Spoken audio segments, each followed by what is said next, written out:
you're watching Premier League tonight, and I'm very pleased to say we have a guest. Charlie, thanks for coming and joining us. No problem. Glenn Hoddle subbed for Charlie Adam. Is that a phrase you thought you'd hear? No, not very often. I think the people at home would rather keep Glenn here. Oh. We're happy to be here. Well, Glenn will be back in a minute. If you're a Glenn Hoddle fan, don't panic. Lots of three-word match reports coming in. Kung Fu Mane was what Martin Angel said. Heading machine Morata, says Ricky, who's a Chelsea fan. August is over, says Jake Murray, who I know is a Spurs fan, so obviously Harry Kane scoring is what that's about. Where's the rum, says Kevin, who's a Liverpool fan and played like boys, said Ifan Wyn Roberts, an Everton fan. How would you sum up Stoke's draw today with United in 3 words? A disciplined performance, I think. It was, that was like a Martin Keown-esque 2 words in a 3-word match report. Disciplined performance. Come on, Jake. I'll allow that, just about. Right, Man United are leaving, actually. We can see live pictures of Jose and the guys making their way onto the coach. Look, Mark Hughes spoke in the week about he spotted things in United this season to exploit. And he spoke to us afterwards about it. What did he say to you guys ahead of kick-off in the dressing room? What were the areas he wanted to really look at? We felt that we could punish United at the sides of Pogba and Matic. Because, listen, Pogba's a world-class player, but, you know, he gets attracted to the ball and you can get to the opposite side of him. And I think at times we tried that today, but, you know, listen, United are a top side and we had to work hard for that and discipline from behind. I'm so happy you said that, Charlie, because that's exactly what we highlighted before. What we thought that's what he'll be thinking. We showed a few clips of Pogba just drifting off and leaving. So we felt that, you know, like obviously he's a top player, but he gets attracted to the ball, and we felt as if we can get to the side of him, and Matic would be isolated on his own, and at times we caused them problems. But you know, listen, we had to respect them in the way that we did, and you know, they caused a little bit of problem, but we deserved the draw in the end, I think. Feel good. You should go into management. This is exactly what it's you a said. big relief. When you get asked by the producer where the weaknesses, and we mention them, and he comes in here and just really clarifies what we were talking about. It's beautiful. It's a beautiful thing. Come up again. Come up again. Where do you see Stoke at the moment? Because early in the transfer window there were rumblings and questions. I know that our own Robbie Savage wrote an article in a national paper saying if Stoke aren't spending the money and Mark Hughes gets the sack at some point this season, then it's unfair and not right. You haven't spent loads, but look who starred today. Darren Fletcher, brilliant in the middle. Choupo-Moting with a couple of goals. Both cost you nothing. Expensive. Free transfers. Yeah. You know, it's the same. You know, Kurt Zouma is probably come in. Big wages from Chelsea. I'm trying to think of Fletcher, obviously a free transfer, will be good wages. Choupo-Moting, Hesse from PSG. So it doesn't look like we've spent the money, as in the signing for the players, but we have probably in the wages and agents' fees, and that's just the way the game is. But you know, we have to be clever because we can't compete with the top ones. You know, you look at Everton spending 150, 160 million. We can't compete with that. But you know, if we do, and we know that anybody here, we can beat them on our day. Yeah. What does someone like Darren Fletcher bring you at this club? Because obviously he's been around for a while. Missed a lot of years when he was a kid. He broke his foot. Obviously he had problems the last couple of years previous. What is he bringing to this team? Because he put a great performance, maturity. Yeah. Well, he knows Man United. He knows what that club's all about, winning trophies. And Michael will tell you that, you know, we had people like Glenn Whelan, who's been here for years, John Walters. You know, they've been here for a year, so we had to replace them. And somebody like Fletcher on a free transfer, the experience he's got, winning leagues, cups, and you've seen it today at times where maybe we would have tried to force it, he kept it, come back out and went the other side and just kept the ball. And sometimes you need that experience in your team, and you know, him and Joe in the moment have been excellent so far this season, and find it difficult getting the team. Yeah, well, let's talk about that. There's lots of questions coming in for Charlie, by the way. Keep them coming. Use the hashtag PL tonight. We'll ask a few in a couple of minutes. It's hard for you because we've done 2 games here. A win against Arsenal, a draw against Manchester United. You weren't involved at all against the Arsenal. You didn't come off the bench today. So we're talking about positive Stoke stuff, but I guess you're a frustrated footballer at the moment. I am, but it's a squad. You've got to be there. There will be an opportunity in the season. We play a number of games, and hopefully, you know, in the League Cup, I got an opportunity against Rochdale, and we won here 4-0. So. You know, it's very diplomatic, but it's hard to see Man United here and not be involved, isn't it? Of course you are. You're disappointed as a footballer, but you want to play every game, and it's not possible. In this day and age, it's not possible to play every game. So you have to wait your time. And it sounds bad, but maybe you have to wait for an injury or a suspension and take your opportunity when it comes. I think that's the difference. If you'd have asked Charlie Adams when he was 23 years old, that same question, he'd have been climbing the wall to get out of the club. But as a mature, experienced... He signs a new contract instead. But I think it comes with speaking to the manager. I've had a chat with the manager and I know my place where, you know, he sees me as one that can help the kids coming through, you know, off the pitch. And, you know, I'll have to wait my chance. What did you say, if you don't mind sharing that?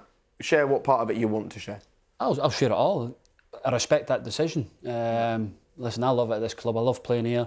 But sometimes you just got to take, you know, that responsibility. He believes in me and he trusts me to be at this club. Okay, it's no great not playing, but I'll have to wait an opportunity. When I get that opportunity, I need to perform. Okay, you've already impressed Zygmunt. He says Charlie Adam giving decent tactical analysis on PL tonight.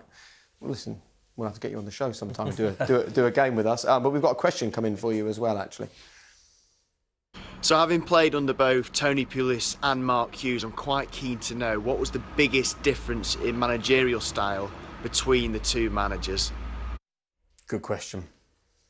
Listen, Tony Pulis has had a wonderful career in the Premier League. You know the way he's going to play. Yeah. You know, he doesn't, you know, he's not worried about getting it from back to front. And the manager has made a big transition from when the old manager was here.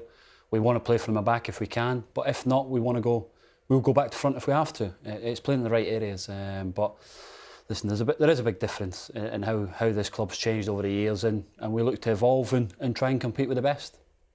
And do you think with those type of players, we look at 3 Champions League winners in the squad at the moment. Do you think that? I mean, under Tony Pulis, a lot of people will say if you go that direct, it's very hard. You get to a certain level, and you just can't keep going. You can't. Made you retired, didn't he? He sent me to retire. But then when you've got players like you've got now, a type of passing game, can you see progress? Can you see a top 10 finish on a regular basis? I mean, you've had it 3 out of the last. We have to. That's the aim. Last year was a major disappointment. We never achieved what we set out to do. Listen, there's 3 leagues in the Premier League. The top 6 or 7 competing for 4 places, and then we feel that we're in that bracket with Southampton, Everton, West Ham, who've spent a lot of money. So we feel that we are one of that group of 3 in that division. So, you know, we want to try and finish as high as we can this year, and performances like that today and against Arsenal, then we should be okay. Right. So you see a top 6, but then you see yourself in the top half, just Yes. below them. Yeah. Fighting for a place just below them. Europe, have you spoken about Europe, Europa League, something like that? Not at the moment. Listen, we're 4 games in. But I said before, there's 7/8 teams fighting for Champions League, and only 4 can make it. So there's 4 or 5 that have to miss out, and they'll probably be in the Europa League position. Okay. A couple of other comments. Tom Pearson, Charlie Adam is brilliant on Premier League tonight. Balanced, smart insight. Is he like a friend or a neighbour or something? Mm-hmm. That's probably my cousin.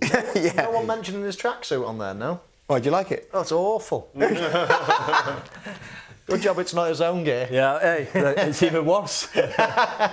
Your 3 Macron tracksuit tops just gone out the window. Joppa United, do you think Charlie will be a successful manager? I like the way he presents his ideas. Oh, actually, no, one's just come in. Why is Charlie dressed like a 1970s PE teacher? There you go. Management, fancy it? I'm doing my coaching badge at the moment. I'm doing the A licence in Scotland, so it's something I'm interested in, but you know, hopefully I've got a few years left to play in, and we'll see where it takes us. Well, let's talk then about the rest of the Premier League. I do want to talk just very briefly about Brighton with you. You know what it's like to be a newly promoted team in the Premier League. You were there with Blackpool.